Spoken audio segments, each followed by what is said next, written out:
And I looked at him carefully as he was passing, and my cousin said, "That must be Charlie." Welcome to Watch Mojo, and today we're exploring shocking connections or encounters, even tangential, that celebs have had with infamous killers. There is an interesting thing about all this. I might be willing to forgive them, and that's because God forgives us. Shawn Penn. In the 1980s, actor Shawn Penn was regularly drawing the attention of the police. He infamously had numerous attacks against the paparazzi. You know, in a lot of jails and stuff, and some before. But I think I read that Richard Ramirez, a serial killer, took a liking to you and was writing you letters or something. He wrote me one. In 1987, Penn was sentenced to 60 days in the men's central jail in Los Angeles, California for violating parole after attacking a film extra. While there, Penn met Richard Ramirez, also known as the Night Stalker, who was awaiting trial after being suspected of taking the lives of over 15 people. It is a stabilizing force in my life. It gives me a reason to be, an excuse to rationalize. After getting approval from officials to approach Penn for an autograph, Ramirez sent a support letter to the actor with disturbing imagery. I get this thing from him, and it says, "Hey Sean, stay tough and hit him again. Richard Ramirez, 666, with a pentagram, rendition of the devil." Penn responded by stating that he had no camaraderie with him as a fellow inmate and hoped he'd get the death penalty. Rosalind Carter. Politicians meet all sorts of people at events, especially when the individual has been publicly celebrated for their commitment to a cause. Gacy was active in local politics and once had his photo taken with then First Lady Rosalind Carter. This guy didn't have horns on him. He didn't walk around with a sign that he's a mass murderer. But usually, particularly with higher-ups in government, the Secret Service will vet guests. However, they royally messed up in 1978. After being appointed the director of Chicago's annual Polish Constitution Day Parade and supporting Democrat events, John Wayne Gacy met with First Lady Rosalind Carter. Gacy was best known for working part-time as a clown and was suspected of taking over 33 lives. I was astounded.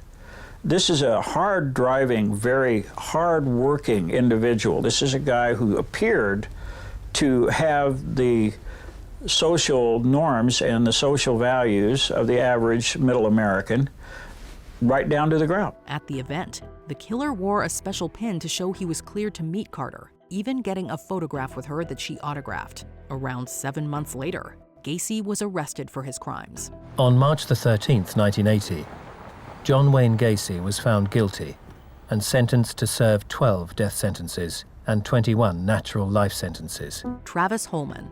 Typically, when people gush about their other half on social media for Valentine's Day, it's a bit sickly but sweet. Well, in 2021, Stephanie Holman of The Real Housewives of Dallas casually dropped shocking info about her husband Travis. She mentioned her husband had been babysat by the I-5 killer Randall Woodfield. The former Green Bay Packers draftee was convicted of 1 murder, but suspected to be involved with 44 slayings. By this time, Woodfield was known as the I-5 killer for his horrific spree of West Coast murders. Police believe the number could be in the 40s. Travis's mom and stepdad were friends with the Portland State University football team coach, who sent football players, including Woodfield, to look after their kids. Another famous face peripherally connected to Woodfield is the iconic Dick Van Dyke. The actor's son, Chris, was the Marion County District Attorney and prosecuted the killer for his crimes. Randy hasn't had quite as much publicity as some of the other serial killers. He may turn out to be one of the most prolific serial killers that we have ever known. Chris Farley. Chris Farley was a comedy legend. First off, I am 35 years old, I am divorced, and I live in a van down by the river. After making his name on Saturday Night Live and various iconic films, he sadly lost his life in 1997. In 2021, his brother, comedic actor John Farley, was on the podcast Fly on the Wall with Dana Carvey and David Spade to talk about his sibling. There, he detailed their strange and unsettling upbringing. Their childhood home was next to Lake Mendota in Wisconsin. So we lived on Lake Mendota, which I believe Otis Redding is still down there hanging out. Nearby sits Mendota Mental Health Institute. This facility is best known for housing Ed Gein after his conviction for 2 murders and suspicion of taking several more lives. To make it creepier, The lights and sirens when a patient escaped would wake the family up. So there's always someone escaping, and they don't say who. Yeah. No, they have no clue who it is. There's someone that has escaped. Ed Gein could have been. He was a little older, but... Peter Lorre, known as one of the best actors to never be nominated for an Oscar. Peter Lorre is a legend in the film industry with his work in horror movies and Casablanca. But when you first came to Casablanca, I thought... You thought what? What right do I have to think? In 1964, Lorre sadly passed away. In 1977, his daughter, Catherine Lorre Baker, was approached by what appeared to be two police officers, but who turned out to actually be the Hillside Stranglers, Kenneth Alessio Bianchi and Angelo Buono Jr. Together they would form a lethal cocktail that would kill 10 women and terrorize the city of Los Angeles. The duo was eventually caught in 1979 and took a combined 12 lives together. Bianchi and Buono planned to make Baker another victim. However, she had an ID and a photograph with her father. Since the two were fans of Lorre and were concerned with taking a high-profile life with the media attention, they let Baker go. Buono recognized who they had, and I can only conjecture what his thinking was, is this is really going to draw attention if she disappears and she's murdered. Alan Alda. The TV show To Tell the Truth had a fun concept. A celebrity panel had to determine which of the guests is the central character with an unusual fact about them. I, Ed Edwards, was once on the FBI's list of the 10 most wanted criminals in America. Now I am a respected citizen in my community. However, in 1972, one episode later became well known for all the wrong reasons. The panel contained multi-Emmy award-winning actor Alan Alda alongside Gene Rayburn, Kitty Carlisle, and Peggy Cass. They had to determine which guest was Edward Edwards, who was then famous for being a convicted armed robber who turned his life around. Number 3, what is a fish? It's a new man coming into the institution. Number 2, what's a fish? An easy mark. Number 1? A new man coming in. However, Edwards hadn't actually reformed. 5 years later, he began his 5-person killing spree that got him convicted in 2009. However, it's speculated Edwards could have taken over 15 lives. We'll never know for certain, since he passed away in jail in 2011. Edward Edwards admits to killing 5 people, no more. But Mike Drew, the brother of one of Edwards' victims, Kelly Drew, says he's convinced Edwards has more victims. Kelsey Grammer. Making his name on Frasier and Cheers, Kelsey Grammer is one of the greatest comedic actors to grace the screen. Yes, well, as I said to you at the time, you tried to jump out of the treehouse with an umbrella. I suppose you know what you're doing. He seemingly had it all together, yet his past is doused in tragedy.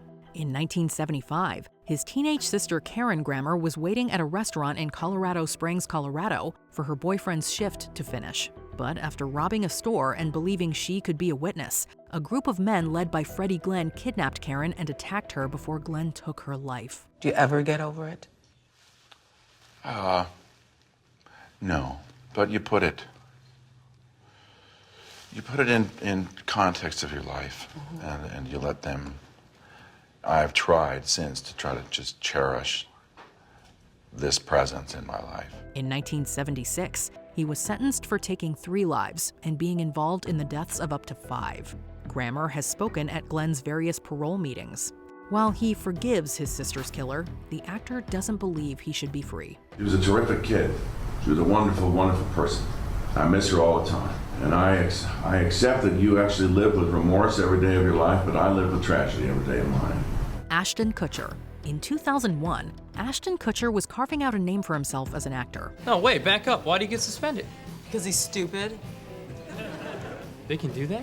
As well as his professional life going well, so was his romantic life, as he was dating Ashley Ellerin. However, when Kutcher arrived at her Hollywood, California home to pick her up for a date, she didn't answer the door. Sadly, Ellerin had been killed at her home by Michael Gargiulo. The alleged killing spree was enabled by skillful planning. Known as the Hollywood Ripper, Gargiulo is believed to have had up to 10 victims, with 1 surviving. As well as helping police establish the time of Ellerin's murder, Kutcher also spoke at Gargiulo's trial in 2019. The killer was found guilty of 2 slayings and was handed the death penalty. Los Angeles Superior Court Judge Larry Paul Fidler handing down the death sentence to the 45-year-old Gargiulo, who sat in court wearing 2 masks, and he still maintained his innocence to date. Woody Harrelson. With multiple Oscar nominations and an Emmy to his name, Woody Harrelson has led a very successful acting career. Dean, but I don't want your hospitality. I don't want to take advantage of you in your house. You go ahead. Okay, step right But up. you might not get another shot. All right, if you insist. But before the starry heights of Hollywood came calling, his life was very different. In 1968, Harrelson's father Charles left his family. For 12 years, Harrelson had no idea what happened to him until his father was arrested for the murder of Judge John H. Wood Jr.